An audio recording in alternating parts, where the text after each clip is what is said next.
Sesudah itu, ada orang mengatakan kepada Yusuf, "Ayahmu sakit." Lalu dibawanyalah kedua anaknya, Manasye dan Efraim. Ketika diberitahukan kepada Yakub, "Telah datang anakmu Yusuf kepadamu," maka Israel mengumpulkan segenap kekuatannya, dan duduklah ia di tempat tidurnya. Berkatalah Yakub kepada Yusuf, "Allah yang Maha Kuasa telah menampakkan diri kepadaku di Luz, di tanah Kanaan, dan memberkati aku serta berfirman kepadaku, 'Akulah yang membuat engkau beranak cucu, dan aku akan membuat engkau bertambah banyak dan menjadi sekumpulan bangsa-bangsa. Aku akan memberikan negeri ini kepada keturunanmu untuk menjadi miliknya sampai selama-lamanya.' Maka sekarang kedua anakmu yang lahir bagimu di tanah Mesir.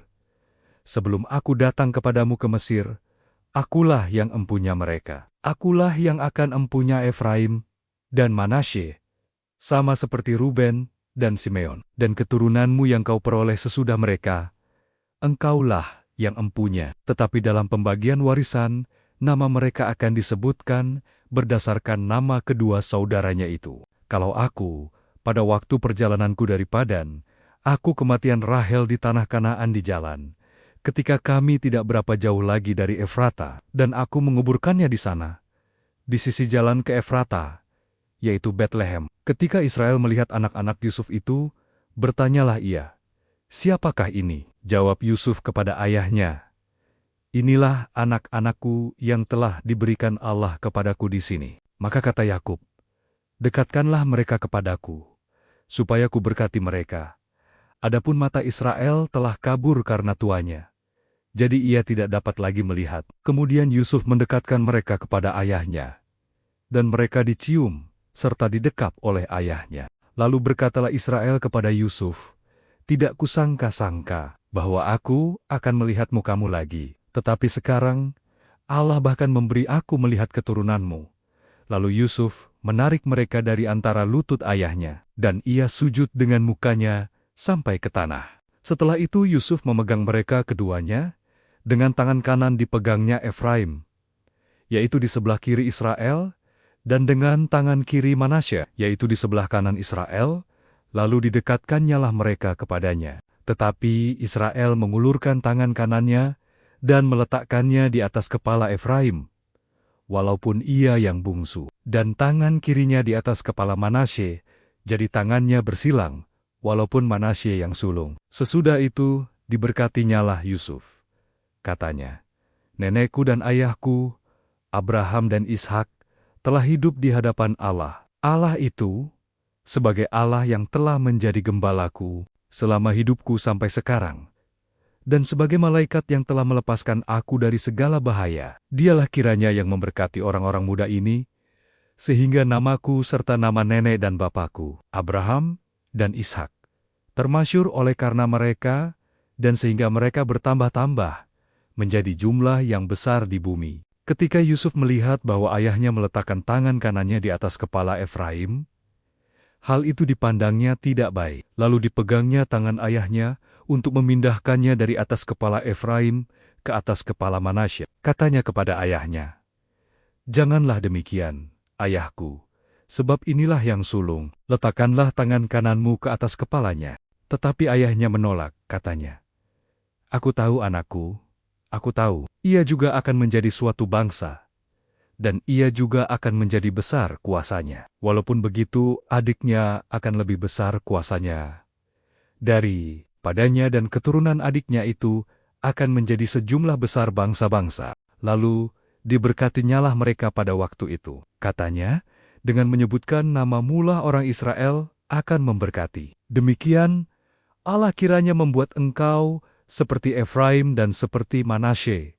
Demikianlah didahulukannya Efraim daripada Manasye. Kemudian berkatalah Israel kepada Yusuf, 'Tidak lama lagi, aku akan mati, tetapi Allah akan menyertai kamu dan membawa kamu kembali ke negeri nenek moyangmu. Dan sekarang aku memberikan kepadamu sebagai kelebihanmu daripada saudara-saudaramu suatu punggung gunung yang kurebut dengan pedang dan panahku dari tangan orang Amori.' Kemudian Yakub memanggil anak-anaknya dan berkata, 'Datanglah berkumpul, supaya kuberitahukan kepadamu apa yang akan kamu alami di kemudian hari. Berhimpunlah kamu dan dengarlah, ya anak-anak Yakub, dengarlah kepada Israel, ayahmu. Ruben, engkaulah anak sulungku, kekuatanku dan permulaan kegagahanku. Engkaulah yang terutama dalam keluhuran, yang terutama dalam kesanggupan. Engkau yang membual sebagai air, tidak lagi engkau yang terutama, sebab engkau telah menaiki tempat tidur ayahmu. Waktu itu engkau telah melanggar kesuciannya. Dia telah menaiki petiduranku. Simeon dan Lewi bersaudara. Senjata mereka ialah alat kekerasan. Janganlah kiranya jiwaku turut dalam permupakatan mereka. Janganlah kiranya rohku bersatu dengan perkumpulan mereka. Sebab dalam kemarahannya, mereka telah membunuh orang.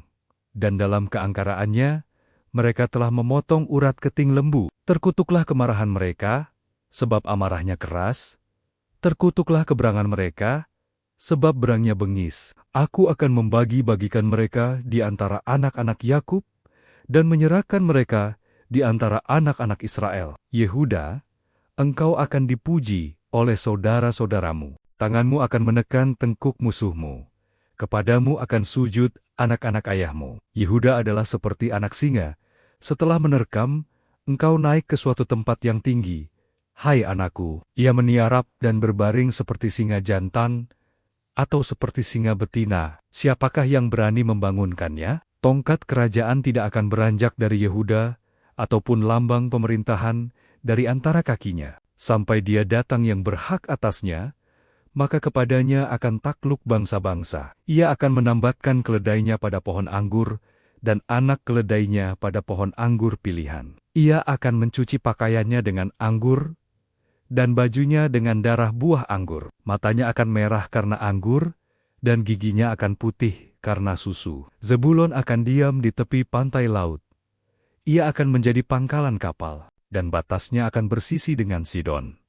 Isahar adalah seperti keledai yang kuat tulangnya, yang meniarap diapit bebannya. Ketika dilihatnya bahwa perhentian itu baik dan negeri itu permai, maka disendengkannyalah bahunya untuk memikul, lalu menjadi budak Rodi. Adapun Dan, ia akan mengadili bangsanya sebagai salah satu suku Israel. Semoga Dan menjadi seperti ular di jalan, seperti ular beludak di denai yang memagut tumit kuda, sehingga penunggangnya jatuh ke belakang. Aku menanti-nantikan keselamatan yang daripadamu, ya Tuhan. Gad, ia akan diserang oleh gerombolan, tetapi ia akan menyerang tumit mereka. Asher, makanannya akan limpah mewah, dan ia akan memberikan santapan raja-raja. Naftali adalah seperti rusa betina yang terlepas. Ia akan melahirkan anak-anak indah. Yusuf adalah seperti pohon buah-buahan yang muda. Pohon buah-buahan yang muda pada mata air. Dahan-dahannya naik mengatasi tembok. Walaupun pemanah-pemanah telah mengusiknya, memanahnya dan menyerbunya, namun panahnya tetap kokoh, dan lengan tangannya tinggal liat oleh pertolongan yang maha kuat, pelindung Yakub. Oleh sebab gembalanya gunung batu Israel, oleh Allah ayahmu yang akan menolong engkau, dan oleh Allah yang maha kuasa, yang akan memberkati engkau, dengan berkat dari langit di atas, dengan berkat samudra raya yang letaknya di bawah, dengan berkat buah dada dan kandungan. Berkat ayahmu melebihi berkat gunung-gunung yang sejak dahulu, yakni yang paling sedap di bukit-bukit yang berabad-abad. Semuanya itu akan turun ke atas kepala Yusuf, ke atas batu kepala orang yang teristimewa di antara saudara-saudaranya. Benyamin adalah seperti serigala yang menerkam. Pada waktu pagi ia memakan mangsanya, dan pada waktu petang ia membagi-bagi rampasannya. Itulah semuanya suku Israel. 12 jumlahnya. Dan itulah yang dikatakan ayahnya kepada mereka. Ketika ia memberkati mereka, tiap-tiap orang diberkatinya dengan berkat yang diuntukkan kepada mereka masing-masing. Kemudian berpesanlah Yakub kepada mereka, apabila aku nanti dikumpulkan kepada kaum leluhurku, kuburkanlah aku di sisi nenek moyangku dalam gua yang di ladang Efron, orang Het itu, dalam gua yang di ladang Makpela, di sebelah timur Memri, di tanah Kanaan.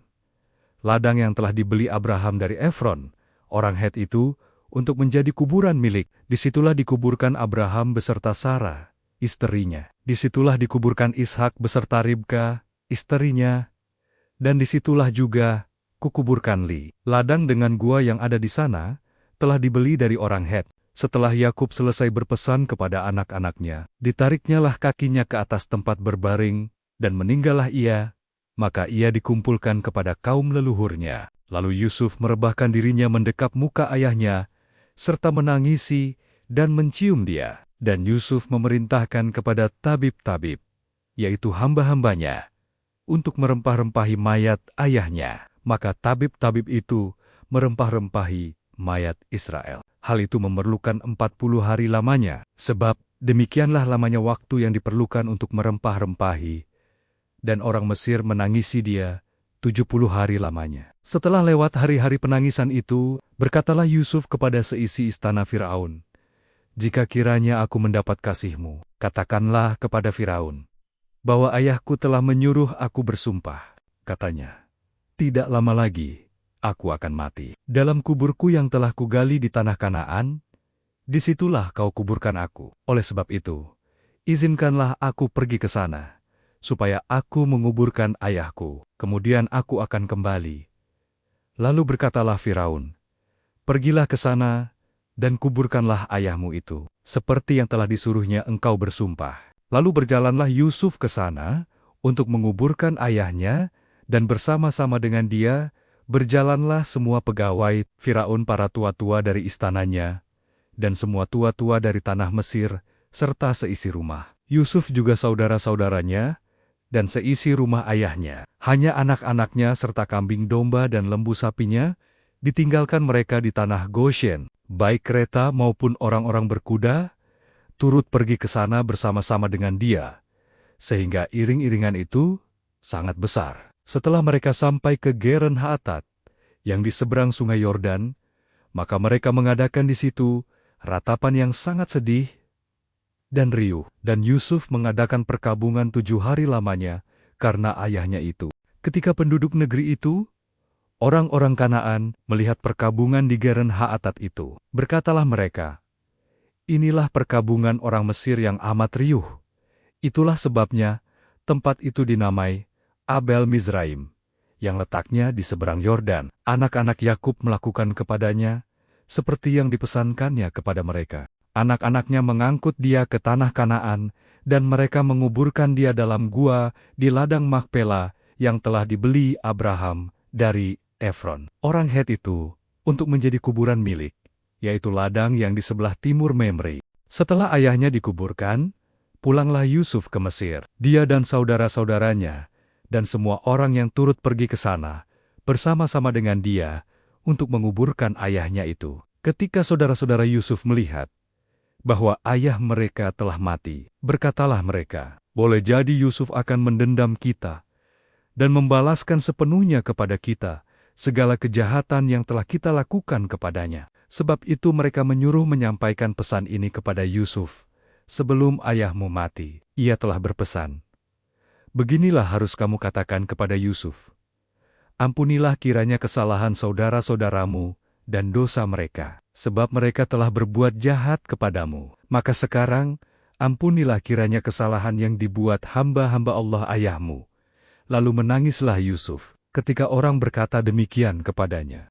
Juga saudara-saudaranya datang sendiri dan sujud di depannya, serta berkata, "Kami datang untuk menjadi budakmu."